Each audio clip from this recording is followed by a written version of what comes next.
Continuamos en el mundo ahora, la franja de France 24 en la que actualizamos las principales noticias del día. Soy Valentina Torres Sánchez, vamos a revisar los titulares.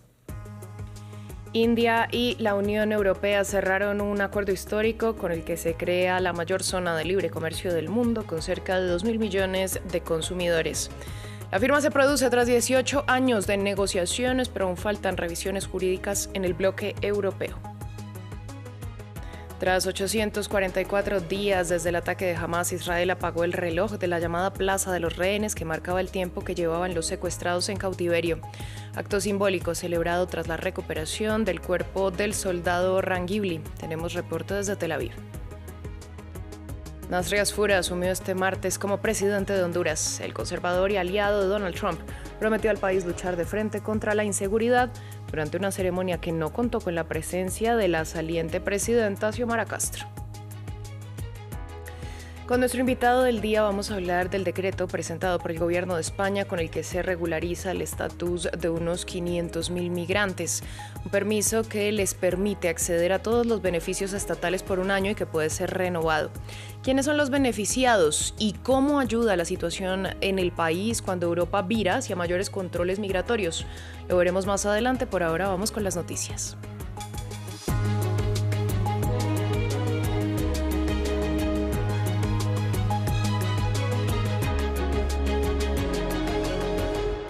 Comenzamos hablando del llamado madre de todos los tratados, así denominó la presidenta de la Comisión Europea, Ursula von der Leyen, al pacto firmado con India tras 18 años de negociaciones, que si es confirmado jurídicamente crea la mayor zona de libre comercio del mundo con 2.000 millones de consumidores.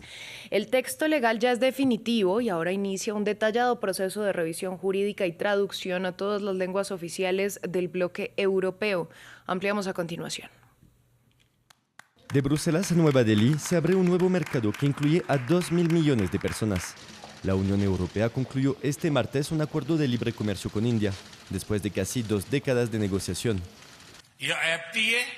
Este acuerdo de libre comercio impulsará la inversión entre la India y la Unión Europea. Ayudará a forjar nuevas alianzas de innovación y fortalecerá las cadenas de suministro a nivel global, lo que significa que no se trata solo de un acuerdo comercial, sino de un nuevo plan para la prosperidad compartida. Logramos el mejor acuerdo posible. Estamos creando un mercado de 2.000 millones de personas y esta es la historia de dos gigantes. La segunda y la cuarta economías más grandes del mundo, dos gigantes que eligen una alianza que beneficia a todos.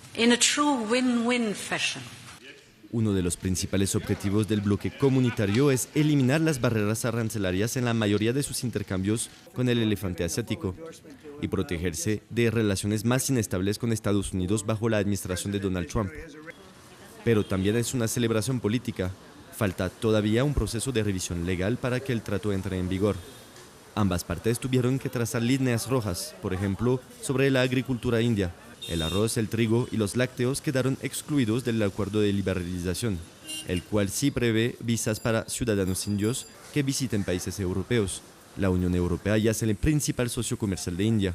Las negociaciones actuales se concretan poco después de que la Unión Europea firmara un pacto comercial con el bloque sudamericano Mercosur, que sin embargo se estancó por años debido a la negativa de varios Estados miembros europeos. Cambiamos de tema y de región. Tras 844 días, Israel apagó el icónico reloj de la Plaza de los Rehenes que marcaba el tiempo que llevaban los secuestrados en cautiverio desde el ataque de Hamas el 7 de octubre de 2023.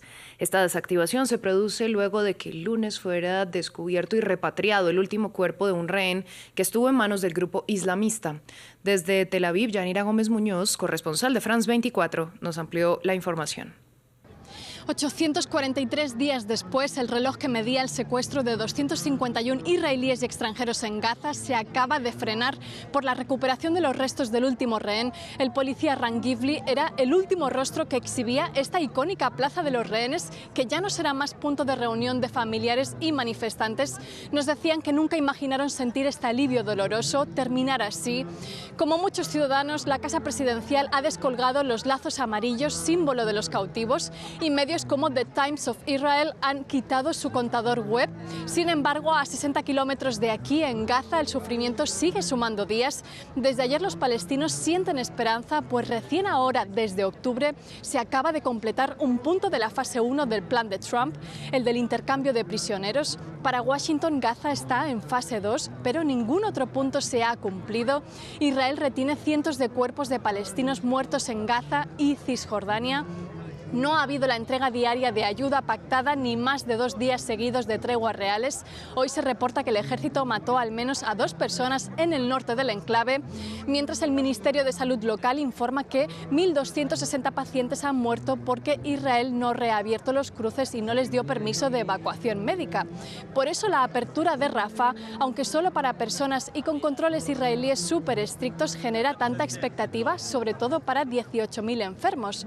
Pero con todo, los analistas coinciden en que sin la justificación de los rehenes, el gobierno israelí añadirá otros requisitos y complicaciones y, según Haaretz, ya valora cómo presionar a Trump sobre Hamas con otras herramientas. La única luz en este contexto la ha dado UNICEF. Israel le ha permitido introducir en Gaza miles de kits con material escolar. Había bloqueado lápices y cuadernos desde octubre de 2023. Hablamos ahora de Irán porque una ONG iraní con base en Estados Unidos informó que ya son al menos 6.126 las muertes registradas en medio de las protestas antigubernamentales. La organización destacó que del total de víctimas mortales, 5.777 eran manifestantes y 86 eran menores de 18 años. Esto solo un día después de que Estados Unidos desplegara en Medio Oriente su portaaviones USS Lincoln y que Teherán asegurara que dialogará con Washington si ve una intención real, pero también advirtiera que responderá ante cualquier ataque o agresión que sufra. Al menos 6 personas perdieron la vida por el más reciente ataque con drones rusos sobre territorio ucraniano. Al menos 165 aviones no tripulados fueron empleados en los hechos que también afectaron infraestructura energética, que ha sido blanco de los bombardeos durante el invierno más frío que Ucrania ha vivido recientemente.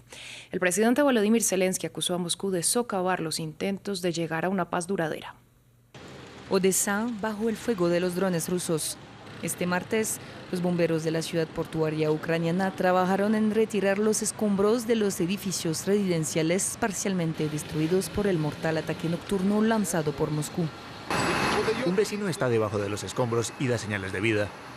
¿Puedes contactar con él por teléfono? Sí, pero no me responde. No puede agarrar el teléfono, no puede hablar, pero hay esperanza de que está allí tumbado. Otras zonas ucranianas también fueron objetivo de ataques, como Sumy y Kharkiv, donde un asalto combinado con misiles y drones dejó sin electricidad alrededor del 80% de la población. En redes sociales, el presidente ucraniano denunció que cada ataque ruso de este tipo erosiona la diplomacia que aún está en curso y socava los esfuerzos de los socios que están ayudando a poner fin a esta guerra. Del lado ruso, el Estado Mayor anunció importantes avances en el Donbass y en la región sureña de Zaporizhia, mientras su jefe, Valery Gerasimov, estaba visitando a los soldados que combaten en el este de Ucrania. Las fuerzas de una unidad operativa conjunta siguen avanzando en todas las direcciones. Desde principios de enero se han liberado 17 localidades y más de 500 kilómetros cuadrados de territorio. Están ahora bajo nuestro control. Tras reunirse el pasado fin de semana, se espera que las autoridades rusas y ucranianas celebren el próximo domingo en Abu Dhabi otra ronda de conversaciones mediadas por Estados Unidos con el objetivo de alcanzar una solución al conflicto en Ucrania que dura desde hace 4 años. Vamos ahora a Alemania, donde se conmemora el Día de la Memoria por las Víctimas del Holocausto. Se trata de una jornada en la que se recuerda tanto a los asesinados como a los sobrevivientes, pero ahora el recuerdo se ha visto empañado por imágenes generadas con inteligencia artificial que se están volviendo omnipresentes en las redes sociales. Un contenido que está suscitando una profunda preocupación entre los responsables de los lugares de memoria en Alemania al suavizar la violencia. Nuestros compañeros en terreno nos enviaron el siguiente reportaje. Un hombre tocando el violín en Auschwitz, una joven bailando en Sobibor. Imágenes del Holocausto que resultan emocionalmente impactantes, a veces incluso chocantes, pero que en realidad han sido completamente fabricadas por inteligencia artificial. En el Memorial del Holocausto en Berlín, muchas personas aseguran que ya se han topado con este tipo de imágenes en redes sociales. Supongo que pretenden representar Auschwitz. Es totalmente inapropiado. La IA puede difundir información falsa. Ya tenemos suficientes fotografías que muestran lo que realmente ocurrió. Estas imágenes son muy problemáticas. Imágenes que escenifican el Holocausto mientras suavizan la violencia del asesinato masivo. Este fenómeno está alarmando a investigadores e historiadores, entre ellos responsables del Memorial del Campo de Concentración de Sachsenhausen en Berlín. Junto con otras 50 instituciones, están pidiendo a las plataformas que restrinjan este tipo de contenidos. Estas imágenes modifican de forma innegable los hábitos de consumo visual de los usuarios y diluyen y distorsionan la historia al producir una imagen limpia y edulcorada de lo que realmente ocurrió aquí. Eso no guarda ninguna relación con la realidad histórica. Un contenido que está lejos de ser inofensivo. Parte de él se produce para generar clics e ingresos. Otro material busca neutralizar la verdad histórica. Es una puerta de entrada al revisionismo, según la Fundación Antonio Amadeu, dedicada a combatir el racismo y el antisemitismo. Las imágenes del Holocausto generan de forma natural tasas de clics extremadamente altas. Esto supone un problema grave porque estas imágenes pueden utilizarse con fines muy distintos. Pueden emplearse para distorsionar la historia, para falsificarla, y también pueden servir como un intento de relativizar el Holocausto. Las autoridades alemanas también están reclamando ahora una regulación más estricta de este tipo de imágenes. En Estados Unidos actualizamos la información sobre las tensiones desatadas por las redadas de ICE en Minneapolis, en las que han muerto 2 ciudadanos estadounidenses. Según reportan medios locales, el gobernador de Minnesota, Tim Walz, ya sostuvo una primera reunión con el zar de la frontera, Tom Homan. Un encuentro en el que el mandatario local insistió en llevar a cabo investigaciones imparciales sobre las muertes y poner fin al operativo migratorio del gobierno Trump en su estado. Esta noticia se conoce el mismo día en el que se espera que el comandante de la patrulla fronteriza, Gregory Bobino, salga de Minneapolis. Vamos a Honduras porque el conservador Nasri Asfur asumió este martes como presidente del país tras un cuestionado y prolongado proceso electoral. El político conservador, apoyado por Donald Trump, juró ante el hemiciclo del Congreso Nacional y aseguró que no le fallará a la nación en un discurso de aproximadamente 10 minutos. En la ceremonia estuvo ausente la expresidenta Xiomara Castro. Y así se lo voy a demostrar. La reducción del Estado para tener una mayor eficiencia y poder dedicar nuestros recursos realmente a resolver problemas, a atender a la gente. Seguridad de frente a luchar contra la inseguridad. No tengan duda de eso. Cerramos con el aumento de la tensión entre los gobiernos de Colombia y Ecuador. Aunque todavía no se han impuesto los aranceles del 30% con los que cada parte amenazó a la otra, con ciertas excepciones, sí se comenzaron a tomar medidas que afectan la relación diplomática entre los vecinos. Quito reveló que desde el pasado viernes incrementó exponencialmente la tarifa que paga la estatal colombiana Ecopetrol por el uso de uno de sus oleoductos más importantes que utiliza para enviar el crudo desde el sur de Colombia hasta la costa del Pacífico para ser exportado. De pagar $3 más o menos por pasar por el SOTE, se subió a $30. Creo que es una tarifa que para los usuarios extranjeros es un servicio también sujeto a la disponibilidad, a la oportunidad. Hay que hacerles entender que yo también te estoy dando un servicio y que es un servicio importantísimo para Ecopetrol y para las empresas colombianas. Los presidentes Gustavo Petro y Daniel Noboa coincidirán el miércoles en Panamá en un foro económico. El gobierno colombiano abogó por el diálogo, pero también advirtió que hay medidas de represalia en curso. En el sector agropecuario, ¿cuáles son las medidas que pueden ustedes consultar en ese decreto? Claramente, el tema de imposición, no todos los productos, sino a unos productos que ingresan de Ecuador en una reciprocidad arancelaria. Allí nosotros podemos encontrar arroz, plátano, podemos encontrar yuca, frijol. Ahí hay unas partidas que ustedes pueden consultar en el decreto y una medida de restricción de ingreso terrestre por la frontera sur a unas partidas y a unos productos en específico. Frente a eso también el tema de arroz, que saben ustedes atraviesa por un momento importante en el sector agropecuario y que venimos atendiendo con productores y con industria. Continuamos con nuestro invitado del día. En España, unos 500.000 migrantes se verán beneficiados por el decreto del gobierno de Pedro Sánchez que regularizará su situación. Un permiso de 1 año que puede ser renovado y está dirigido a quienes lleven al menos 5 meses viviendo en el país y no tengan antecedentes penales, pero también a quienes hayan solicitado asilo antes del final de 2025. Un beneficio que se extiende a sus hijos menores de edad. Para analizar este panorama y sus impactos, conectamos con Xavier Torrens, él es politólogo y sociólogo, profesor de Ciencia Política en la Universidad de Barcelona. Yo le doy la bienvenida a France 24. Empiezo preguntándole a qué se debe que el gobierno de España tome una medida como esta si tenemos en cuenta que estas regularizaciones masivas pues son cada vez menos frecuentes en el continente. ¿Podría haber un cálculo político de Pedro Sánchez para agotar la legislatura de ex socios como Podemos, que es la formación con la que llegó a este acuerdo? Digamos que sí. A ver, hay como dos grandes razones. Una tiene que ver con las políticas públicas, policies en inglés, y otra tiene que ver con politics, digamos que sería política parlamentaria. Si nos centramos en las políticas públicas, está claro que España ha tenido, esta sería la 7ª regularización de inmigrantes y lo han hecho tanto partidos conservadores, 3 regularizaciones, como el Partido Socialista, otras 3 regularizaciones. Por lo tanto, esta sería la que desempataría, o sea, entre la derecha e izquierda, que hasta ahora estaban empatados en el número de regularizaciones a nivel de diseño de políticas públicas. Este sería el desempate, pero digamos que es algo habitual, aunque hacía ya muchos años que no se estaba haciendo en España este tipo de regularización. Es verdad que en políticas públicas a nivel de la Unión Europea es un caso raro, digamos, en los últimos tiempos, porque más bien se está cogiendo la senda contraria.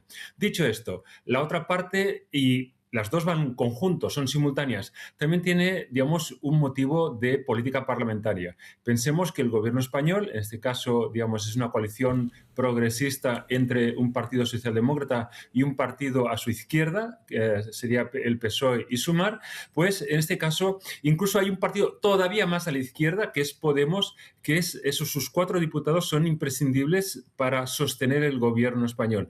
Y entonces una de sus principales demandas era que quería una regularización de las personas migrantes indocumentadas y que si no se llevaba a cabo esta regularización podía peligrar el gobierno español. Por lo tanto, estas son las 2 principales razones por las cuales hoy el Consejo de Ministros del Gobierno de España ha, digamos, iniciado el proceso para esa regularización.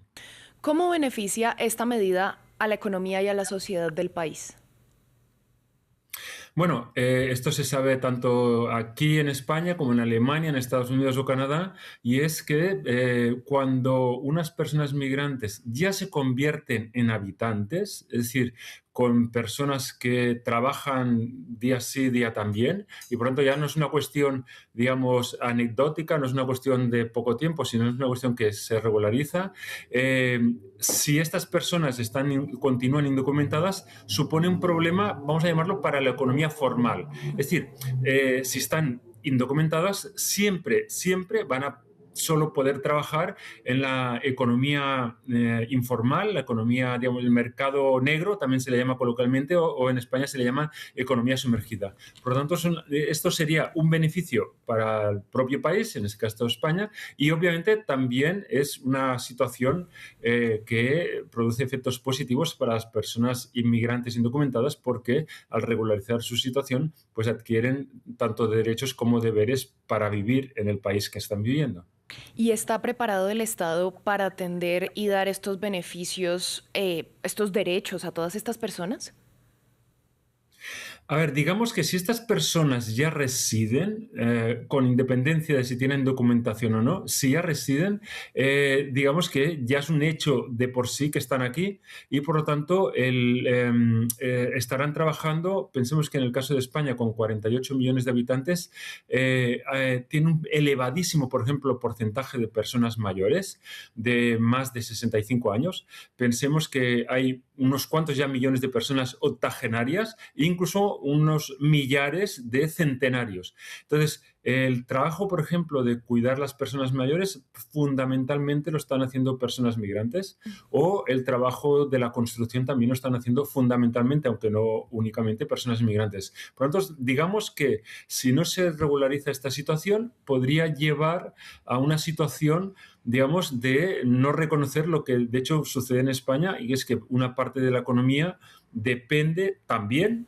principalmente depende ya de los españoles, pero también depende de esas personas inmigrantes que en estos momentos una parte de ellas, de hecho un porcentaje pequeño de ellas, está en situación irregular, porque recordemos que la mayor parte de personas migrantes en estos momentos pues tienen su permiso de residencia y su permiso de trabajo. ¿Cómo se ve que el gobierno haya determinado un proceso simplificado para adoptar esta medida, es decir, que no haya pasado por el legislativo? Esto se hace fundamentalmente también por una razón en clave interna, y es que hay entre los apoyos parlamentarios del gobierno español hay estos 4 diputados de Podemos que exigían, digamos, como casi una condición sine qua non que se aprobara esto, pero hay que tener en cuenta que también hay otro partido, en este caso Junts, que es el segundo partido que hay en Cataluña, es el principal partido, el número 1 de partido independentista catalán, que lo que pide es digamos, la transferencia de las competencias de migración del gobierno español al gobierno catalán. Pero Podemos decía que nunca iba a aprobar esto si antes no se aprobaba pues esta regularización. Por lo tanto, puede ser que la jugada, vamos a decirlo así, del presidente del Gobierno de España, Pedro Sánchez, sea una carambola, vamos a hacer este símil del billar, una carambola para matar 2 pájaros de un tiro. Es decir, para conseguir el apoyo de Podemos, por un lado, a su izquierda, y para conseguir el apoyo, en este caso, del principal partido independentista catalán, que en este caso sería Junts, si luego ahora Podemos cede y sí aprueba en el Congreso de Diputados que se cedan las competencias legislativas del Parlamento español al Parlamento catalán en cuanto a materia de migración. Hablando de materia burocrática y también de materia práctica, ¿cuánto tiempo puede tomar este proceso de regularización? El gobierno habla de unos 3 meses, pero ¿esto es algo factible? Ya lo veremos. Es verdad que la pregunta está muy bien formulada porque en otros procesos que ha habido, los 6 anteriores, ha habido justamente problemas administrativos de llevar a cabo esa regulación en los plazos, digamos, planificados. Por lo tanto, esto podría ser un hándicap en su momento. A veces se diseñan políticas públicas que cuando se implementan se ven los defectos o las carencias. Podría pasar esto, efectivamente, Valentina Torres. ¿Es un decreto que queda blindado, por ejemplo, ante un eventual cambio de fuerzas políticas en el poder? Bueno, hay una gran incógnita en España, es la pregunta del millón, y es hasta cuándo durará el gobierno español. Si fuera por parte de la oposición conservadora del Partido Popular, digamos, mañana mismo habría elecciones. Si depende de la voluntad, en este caso, del presidente del gobierno español, su objetivo es llegar hasta mediados del año 2027. Por lo tanto, entraría dentro del plazo si se cumple, en este caso, el objetivo que plantea el gobierno español. ¿Qué opiniones genera este proceso dentro de la sociedad española? Es decir, ¿hay una mayoría abierta a esta decisión que defiendan esta medida? Porque, por ejemplo, ya habíamos visto en 2020 que en el Congreso se registró una iniciativa legislativa popular respaldada por más de 700.000 firmas. Sí, y en ese momento, ahora ya no pasa esto, pero en ese momento, para ese trámite, incluso tuvo el apoyo del Partido Conservador, Partido Popular, Liberal Conservador, y en este caso por la presión, sobre todo, de Cáritas, la organización diocesana de la Iglesia Católica. No es la situación de ahora digamos que la sociedad española está polarizada, entonces hay partidos políticos y los electores y votantes de esos partidos, en este caso situados más centro-izquierda y la izquierda, digamos que sí apoyarían esta situación, y luego hay partidos, incluso algunos partidos de centro-derecha, pero luego hay partidos situados a la derecha y a la extrema derecha que digamos que se oponen rotundamente a esta situación. Por lo tanto, estamos ante una realidad plural y diversa, no hay una situación ni uniforme ni unívoca, entonces ahí depende, digamos, de cada electorado de cada partido político, y esto en estos momentos de tanta polarización sociopolítica en España es difícil discernir hasta qué punto ese electorado es tan fiel a esas posiciones sobre el tema migratorio. Hay de todo, es plural y es diversa la sociedad española en esta cuestión en concreto. ¿Y cómo se puede analizar esta regularización masiva en este marco, pues, de la actitud adoptada por otros países de la Unión Europea que, por el contrario, pues están ampliando restricciones? Sí, es verdad que la posición, por ejemplo, del gobierno español de Pedro Sánchez, digamos, choca con la posición, por ejemplo, de Giorgia Meloni en Italia y con otros países, pero también es verdad que en este caso Pedro Sánchez quiere liderar hasta cierto punto, vamos a decirlo así, fuerzas de izquierdas, no solo en Europa, sino incluso en el continente americano, y por lo tanto mantener esta posición le hace como le legitima, le hace valedor justamente de esas posiciones y de ese liderazgo a la izquierda. Esto, pero leído en el contexto europeo, hay que matizar ese liderazgo porque precisamente hay un crecimiento de las fuerzas, no solo del centro-derecha o de la derecha liberal conservadora, sino en este caso de lo que llamaríamos la derecha radical populista, que está en auge y en ascenso, en este caso no solo en Europa, sino en todo el mundo. Pues Xavier, a usted muchas gracias por su análisis y por compartirlo con nosotros en France 24. Gracias a usted, Valentina Torres, y a France 24. A ustedes muchas gracias por su sintonía. Quédense que volvemos en breve.